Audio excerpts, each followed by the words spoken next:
나는 데를 부덕을 쌓아가지고 내가 이렇다 할 오답도 못했지. 내가 먼저 죽고 집사람이 뒷바랄 일 좀 하다가 나 죽은 일을 모아졌으면 좋겠다 이런 생각 가졌네. 먼저 가버렸어.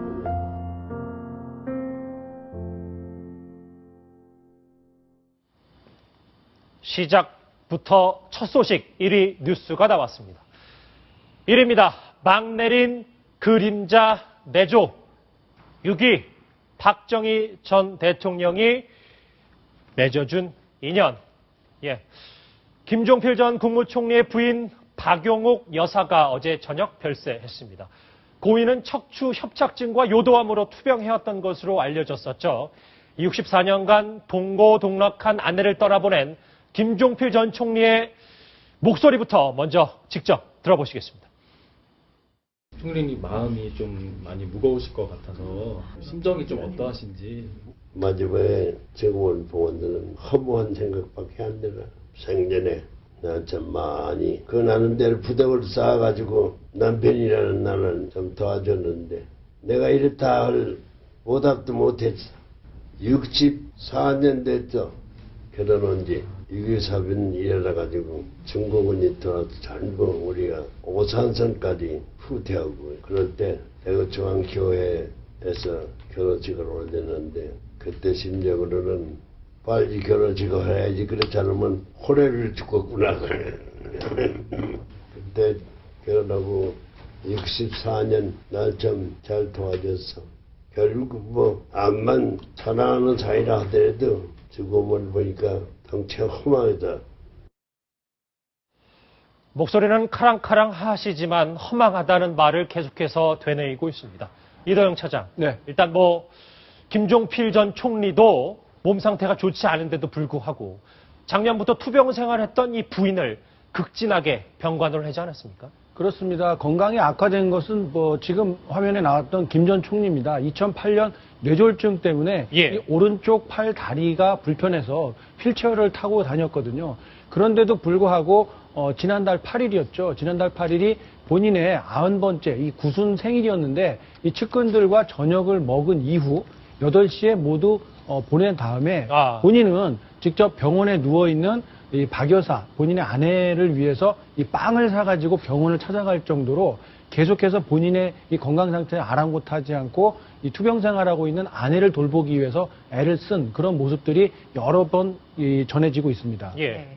어젯밤 그 부인의 별세 소식을 듣고요. 이 몸이 좋지 않아서 휠체어를 타고 이 빈소를 찾았습니다. 그리고 영정 사진 앞에서 하염없이 눈물을 흘리는 그런 모습이 목격돼서 참 많은 그 정치인들에게 좀 애잔한 그런 감동이라고 할까요? 네, 이런 것까지 좀 안겨줬습니다. 오늘 오전까지도 김종필 전 총리가 눈시를 붉히는 모습이 저렇게 화면에도 많이 잡히고 했었는데 이제 휠체어를 타고 이제 부인의 빈소에 쓸쓸하게 이제 국화꽃 한 송이를 놓는 장면입니다. 이도영 차장. 네. 근데 보니까 옛날 얘기를 좀 해보면 4년 전에 김종필 전 총리와 박용옥 여사 회원식, 그러니까 60주년 때 김종필 전 총리가 이런 얘기를 했더라고요. 70주년은 못 맞을 것 같다. 이런 얘기를 했다고 합니다. 그렇습니다. 이 본인의 건강 상태도 좋지 않다 보니까 내가 이 60주년은 맞이할 수 있겠지만 이 70주년까지는 어렵지 않겠나 이런 이야기들을 했는데 그런 그 슬픈 예감이 이렇게 들어맞은 건 아니냐 이런 이야기도 오늘 또 전해지고 있는데요. 김 전 총리는 64년 전 결혼했을 때 아내에게 주었던 이 금반지를 이 목걸이로 다시 만들었다고 해요. 그래서 이 목걸이를 이 마지막 저 세상으로 떠나는 아내 목에 걸어 주었다 이런 이야기가 또 전해져서 이 애잔한 부부의 정을 다시 한번 느끼게 해준 날이었습니다. 최근에는 이 박용옥 씨가 굉장히 건강이 악화되면서 사람들의 얼굴을 잘 분간을 못했다고 합니다. 그렇군요. 그럴 때마다 JP가 여보 데이트 신청 한번 할까? 이러면 박용옥 씨가 마치 다 알아듣는 듯이 그렇게 웃었다고 하고요. 이 김종필 전 국무총리의 이 러브스토리는 굉장히 많은 에피소드를 가지고 있는데 결혼식 날 이 JP가 로버트 브라우닝의 시를 한 편 읊어서 그 화제를 모으기도 했었습니다. 그 시가요. 단 한 번, 단 한 사람에게 이런 시였습니다. 네. 진짜 정말 한 사람밖에 없는 그리고 목걸이 이 반지를 목걸이로 만들어서 죽은 아내 목에 걸어줬다는 이 감동적인 스토리까지 쭉 보셨었는데, 이 오늘 김 전 총리가 여러 가지 이제 빈소에서 여러 정치들을 마주했습니다. 많이 빈소를 방문했는데 특히 김기춘 비서실장도 이 박영옥 여사의 빈소를 찾았습니다. 먼저 그때 현장 목소리 직접 들어보시겠습니다. 예, 지금은 뭐 현장 모습. 예. 김기춘 대통령 비서실장의 모습이죠. 예, 오늘 오전이었습니다. 예, 예. 오전 10시 40분경에 빈소를 방문했고요. 예. 심대평 전 충남지사 모습 보이고 있습니다. 예, 한번 들어보실까요? 예. 건강했는데 내 65년 같이 살면서 한 번도 큰 병을 아는 일이 없었어요. 아주 뭐 어떤 병이 걸려가지고 근데 아주 편안하게 숨을 거뒀죠. 몇 발짝 앞서서 간 거죠. 들어갔었다고 생각합니다. 가슴이 무너지는 것 같은 그런 느낌입니다. 청구도는 되게 가면 맛있는 떡국도 끓여주시고 차도 이렇게 직접 가지고 나오시기도 하고 하여튼 그런 정겨운 모습들만 기억이 남습니다. 예, 심대평 전 지사 얘기까지 들어보셨는데. 네, 심대평 전 지사의 경우에는 바로 JP가 자민련을 창당했을 때 이 자민련 소속으로 처음으로 정계 입문했기 때문에 오늘 바로 아침에 빈소부터 찾는 모습 지금 보고 계십니다. 예. 예. 이 JP는 정말 그 박영옥 씨와의 그 러브스토리 정말 많은데요. 네. 이 60주년, 결혼 60주년 맞아서 그 참석자들이 그때 물었었습니다. 오늘은 60주년. 그 회원이라고 하는데, 그렇죠. 예, 총재님 70주년은 뭐라고 합니까? 예. 라고 물으니까 씁쓸하게 웃으면서 70주년을 맞으면 얼마나 좋겠습니까마는 이 사람이나 나나 이 건강 상태를 봤을 때 70주년까지는 맞지 못할 것 같으니 이렇게 얘기한 게 오늘 좀 현실이 됐고요. 예. 또 오늘 그 김기춘 대통령 비서실장이 아침에 그 조문을 했을 때 JP에게 이런 얘기를 했습니다. 참, 그 JP가 2008년인가에 그 뇌졸중으로 쓰러져서 투병을 했는데, 그때도 이 박영옥 여사가 흔들리지 않고 내조를 하는 모습에서 참 강건한 모습을 느꼈었다. 그런데 오늘 이렇게 가셔서 참 안타깝다. 이렇게 또 위로를 하는 모습, 취재진에게 공개가 됐습니다. 예, 이 고 박영옥 여사는 이 정치인 내조의 대명사, 그러니까 그림자 내조, 정말 그 정치인의 아내로서는 여러 가지 100점짜리 내조를 했다는 얘기가 있던데, 조순희 차장, 네. 일단 여러 정치인의 그 내조 스타일과 비교해보면 더 확연하지 않겠습니까? 네, 그렇습니다. 예. 일단 그 세 분을 좀 짚어드리겠는데요. 예. 바로 한국 현대사 하면 이 삼김을 빼놓을 수가 없기 때문에 그렇죠. 한꺼번에 저희가 좀 모아봤습니다. 예. 김대중 전 대통령의 부인 이효 여사 같은 경우에는 한마디로 동지적 결합이었습니다. 그 이효 여사 같은 경우는 신여성이었고요. 함께 민주화 운동의 그 선구에 섰습니다. 그러니까 김대중 전 대통령이 그 대외적인 활동, 정치 활동을 하게 되면 이효 여사도 그와 못지않게 어떤 그 해외 입양인이라든지 또 고아원 방문이라든지 이런 걸 많이 했고요. 이효 여사는 그 이런 얘기를 했었습니다. 내조라는 것은 바가지를 긁지 않는 것이다. 하여튼 그 큰 소리로 한 번도 싸운 적이 없다라는 일화를 그 취재진에게 얘기를 하곤 했습니다. 네, 손명순 여사의 경우에는 한마디로 스킨십형이다. 이렇게 정리를 할 수가 있겠습니다. 이 YS의 가장 큰 단점, 바로 이 정적이 많다는 겁니다. 그러니까 평생의 어떤 동지이자 라이벌이었던 김대중 전 대통령에게도 뭐 이 사람만큼 극악무도한 사람이 없다. 이렇게 촌평을 하는 이런 스타일인데 바로 이거를 많이 누그러뜨린 사람이 바로 손명순 여사였습니다. 그래서 김대중 전 대통령에게 어떤 극한 말로 두 분의 사이가 틀어지게 될 경우에 이효 여사에게 전화를 걸어서 달랜 사람이 바로 손명순 여사고요. 그렇군요. 네, 특히 이 김영삼 전 대통령이 대통령에 이르기까지 그 전국을 누비면서 함께 90도로 인사를 하고 또 함께 사진을 찍은 것만 10,000건이 넘는다고 합니다. 이 손명순 여사 하면 유명한 게 바로 90도 인사입니다. 90도 인사? 네, 허리를 굉장히 굽히면서 그 남편의 그 지지를 호소하는 그런 스타일이었고요. 이 박영옥 여사는 한마디로 그림자형이었습니다. 그렇군요. 1960년대부터 국무총리 2번, 그리고 구선 국회의원, 우리나라 그 현대사의 한 복판에 섰던 남편을 정말 그림자처럼 내조를 했는데요. 예, 1960년대에 그 프랑스에 드골 대통령의 부인이 있었습니다. 바로 이본느 여사였는데요. 예. 이 박영옥 여사가 자기가 생전에 계속 그 내조의 어떤 모델로 삼은 것이 바로 프랑스의 이본느 여사다. 그러니까 그냥 손수 시장에 가고 아무 어떤 대외 활동 자체가 공개되지 않는 바로 그것이 내조라고 얘기를 했습니다. 그리고 박 여사 같은 경우에는 남편을 몇 점으로 평가하느냐 예. 이렇게 그 취재진들이 물어본 적이 있었는데요. 여기에 대해서 하늘 같은 남편을 점수로 어떻게 평가할 수 있느냐 네, 이렇게 되묻기도 했었습니다. 예. 그리고 이 JP가 박정희 전 대통령과는 그 1961년 쿠데타 때부터 어떤 동지였는데, 예. 네, 아주 든든한 후원군, 혁명 동지였는데, 이 JP와 박정희 전 대통령의 사이가 여러 번 틀어졌었습니다. 그렇군요. 이때 JP를 그 부명 운동을 한 게 바로 박 여사였습니다.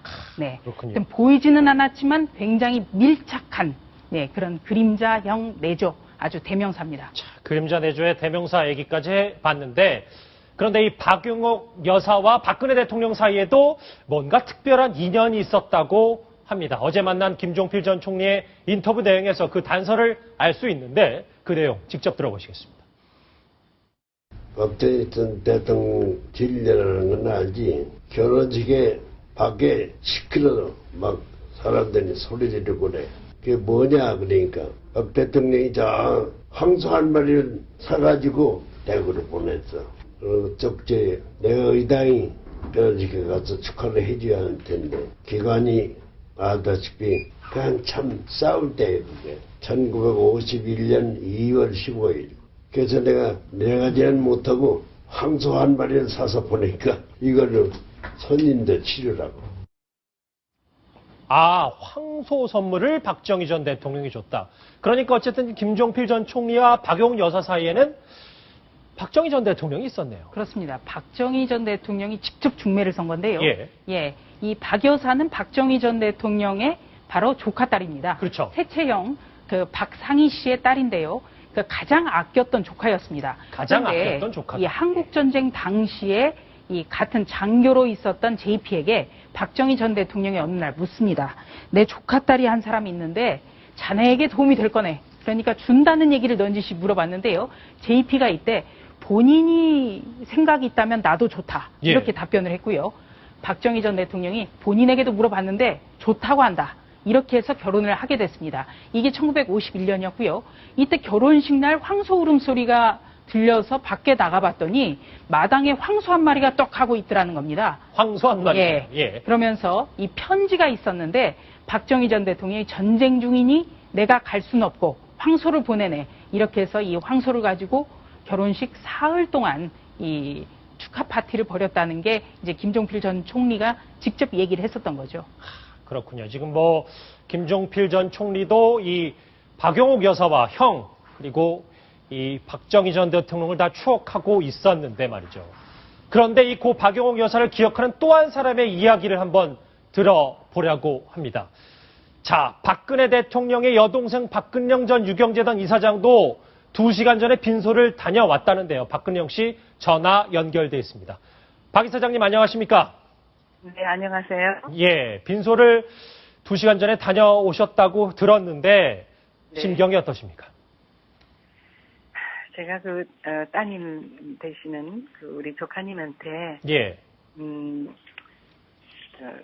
제 심정을 그렇게 표현했습니다. 마음을 굳게 가지시고 또 이제부터는 아버님 잘 모실 생각만 하시라고. 예. 그게 소천하신 어머니께서 아마 이 순간에도 바라시는 바 아니겠느냐. 예. 그동안에 거추장스러운 그런 육신을 벗으셨으니까 이제부터 더 자유로운 홀령으로 더 우리들 가까이에서 늘 가족과 그 삶을 지켜보시면서 도와주실 거라고 네 그렇게 하면서 같이 끌어안고 울었습니다. 네 제가 자주 찾아뵙지는 못했지만 항상 시간이 지날수록 옛날 청와대에서의 모습 오셨을 때 저희 어렸을 때 좀 뵀었던 모습이 자꾸 생각나더라고요. 아, 그러시군요. 네네. 그리고 또 아까 갔을 때 많은 분들이 좋은 말씀들을 다 해주셨지만 예. 굉장히 지금은 이렇게 총리 언니라고 우리가 이렇게 칭하는데 예. 총리 언니분을 갖다가 막 추억하고 그러실 지금 정황이 없죠. 너무 많은 전직 강요분들 뭐 예. 이런 분들이 너무 많이 오셨어요. 그래서 참 문상객을 맞으시느냐고. 김종필 전 총리는 따로 개인적으로 보시진 못했군요. 빈소에서. 그 방에 같이 이제 예. 우리도 이제 또 잠깐 위로에 우린 다 집안인데 뭐 우리가 손님 차례까지 뺏으면 안 되죠. 그래서 예, 그 방에 그렇군요. 잠깐 들어갔을 때 예. 손님들 계신 데서 모두 위로의 말씀을 드리니까 아까 말씀하신 대로 편안하게 그래도 숨을 거둔 것이 참 마음이 놓였고. 네, 그렇군요. 10분 후쯤에서 손이 막 얼음장같이 그냥 싸늘해지는데 그때 그 허망함을 느꼈다고 그러시면서 아니 내 뒷바라지를 하고 가야지 어떻게 먼저 갈 수가 있느냐. 이렇게 오히려 나를 뒷바라지 해줘야지 내가 환자인데 막 그렇게 하시면서 이렇게 좀 눈물이 핑 도시는 것 같았습니다. 그렇군요. 박영옥 여사, 고 박영옥 여사가 사촌 언니시잖아요. 기억하시면 예전을 좀 한번 추억해 보신다면 이 사촌 언니와는 어떤 추억이 일화가 있었습니까? 네, 워낙 공인으로서 모두 바쁘셨기 때문에 예. 우선 성품이나 이런 부분은 굉장히 다정다감하셨어요. 예. 예, 거기 워낙 청구동에 워낙 손님들이 많이 오시는 댁이라서 자주는 갈 수 없었지만, 예. 어쩌다 가면 그냥 이렇게 허물 없이 그냥 굉장히 서민적으로 많은 분들을 대하시는 걸, 거기는 상당히 현직에 계신 분들도 가시고 하는데도 이분 저분 가리시지 않고 그렇게 각 방에서 직접 떡국을 나르시고 이러는 것도 제가 기억이 나고요. 그리고 뭐니 해도 하여튼 60, 70년대에 얼마나 우리가 격동의 시절을 보냈고 또 저희 아버지 어머니까지 다 돌아가시는. 예. 네, 그걸 다 겪으셨는데 그래도 하여튼 아까 이렇게 TV에서도 몇 분이 말씀하시듯이 진짜 음지에서 그냥 내조의 여왕으로 그런 질곡의 세월을 보내신 아주 그냥 전형적인 또 한국 그러셨군요. 여성의 그런 상이죠. 네. 아버지인 박정희 전 대통령께서도 이 조카딸 박영옥 여사를 상당히 예뻐한 걸로 저희가 알고 있는데 아버지가 이 박영옥 여사에 대해서 각별하게 하셨던 얘기들이 참 많았다면서요? 네, 저야 이제 어릴 때고 그래서 학교도 다니고 하니까 하루 종일 청와대에 있지는 않았지만, 예. 워낙 우리 큰아버님을 우리 아버지께서 6.25 사전 전에 돌아가셨지만 그때까지 멘토셨습니다. 멘토. 그래서 이제 그분의 또 따님이니까 조카님한테 내색은 안 해도 참 각별한 마음을 쓰셨는데 이렇게 어쩌다가 이제 그때는 당 총재 시절이셨던 걸로 알고 있습니다. 우리가 방학 때 네, 그런 걸 청와대 곳 앞에 이렇게 조용하게 얘기할 수 있는 거기에 등나무가 있습니다. 네. 이승만 대통령 계실 때부터 이렇게 많이 자라서 아주 햇빛을 가릴 수 있는. 그렇죠. 여름 예. 방학 같은데 이렇게 이제 우리가 쓸려 나와 있으면 아버지께서 손을 이렇게 잡으시고 우리 큰 언니 JP 어른 언니의 손을 이렇게 잡고 조카님이시잖아요. 그리고 조카딸이죠. 예. 네, 뭔가 해줄 얘기가 있다는 듯이 이렇게 끌고 나오시다 우리하고 딱 마주치세요. 그래갖고 얘기를 시작하시면 우리가 조용히 또 자리를 비켜드리면 한참 또 얘기를 하시다가 가시고 또 이제 총리 형부께서 저희 아버지하고 이렇게 이제 미팅을 하고 계시면 예. 총리 언니는 또 우리 가족실로 들어오셔갖고 또 우리 어머니하고 한참 그 당시 대한 적십자사 주부클럽 대한 부인의 활동 이런 걸 어떻게 또 양지회가 같이 도우면서 이런 완전히 공식 행사에 대한 거 국빈 내한시 우리가 어떻게 우리나라 음식 담을 그릇을 어떻게 장만을 해야 되며 맨 그냥 다 행사 얘기 월남 파병 이렇게 겹치지 않게 어떻게 봉사활동을 나눠서 간다 이런 거 서서 서로 교환하시고 이러면서 상당히 참 의논도 많이 하시고 조율도 하시고 그러던 모습이 지금 많이 생각납니다. 알겠습니다. 사적인 것보다는 이런 나란 일에 더 신경 썼던 이 두 분의 여러 가지 추억까지 들어봤습니다. 박근령 전 유경재단 이사장이었습니다. 고맙습니다. 네, 감사합니다. 예. 쭉 들어보신 가운데 그 중간중간에 조수진 차장, 네. 이명박 전 대통령이 빈소를 찾았군요. 예, 이명박 전 대통령이 그 예정대로 오후 3시에 예. 빈소를 찾았고요. 그리고 이완구 국무총리, 바로 포스트 JP 이렇게 불리는데요. 그렇죠. 지역구도 승계를 했거든요. 오후 2시 30분에 그 방문을 했습니다. 예. 그리고 여야 지도부도 오후 5시부터 그 차례로 그 빈소를 찾을 예정인데요. 예. 새정치민주연합의 문재인 대표 같은 경우에는 얼마 전에 이승만 박정희 전 대통령 묘역에 참배해서 국민통합 행보를 했다라는 평가를 받았는데 오늘 그 빈소에도 화환을 보냈습니다. 그리고 가장 큰 관심사는 예. 바로 박근혜 대통령이 과연 빈소를 찾을까 바로 그렇죠, 이 점이었는데요. 사실. 예. 아마 찾지는 않을 것 같습니다. 찾진 않을 것 같아. 예, 이 JP와 박근혜 대통령 같은 경우는 애증이 좀 많은 사이죠. 바로 2007년 한나라당 대선 후보 경선 때 JP가 이명박 전 대통령을 도왔기 때문에 그것으로 앙금이 남았고 예. 2012년 대선 때는 JP가 박근혜 대통령을 공개 지지하는 이런 선언도 했습니다만 아직까지 완전히 풀리기에는 좀 뭔가가 남지 않았겠나 이런 얘기들도 나오고 있습니다. 대통령에 대한 직책보다는 일단 그 약간의 앙금 때문에 안 가는 거라고 보면, 그런데 조수진 차장, 일반 시청자들 입장에서 그래도 4천 원인데 첫날 발벗고 빨리 가야 되는 거 아닌가, 이런 생각들을 그냥 할 것도 같습니다. 네. 그런데 이제 박근혜 대통령은 워낙에 이 공과 사의 개념이 우리가 생각하는 것보다 훨씬 더 강합니다. 그래서 이 설 연휴에도 이 박지만 씨 부부라든지 동생 내외가 청와대를 찾지 않아서 오히려 좀 만나는 게 좋지 않겠냐. 그렇죠. 이런 얘기도 나왔었거든요.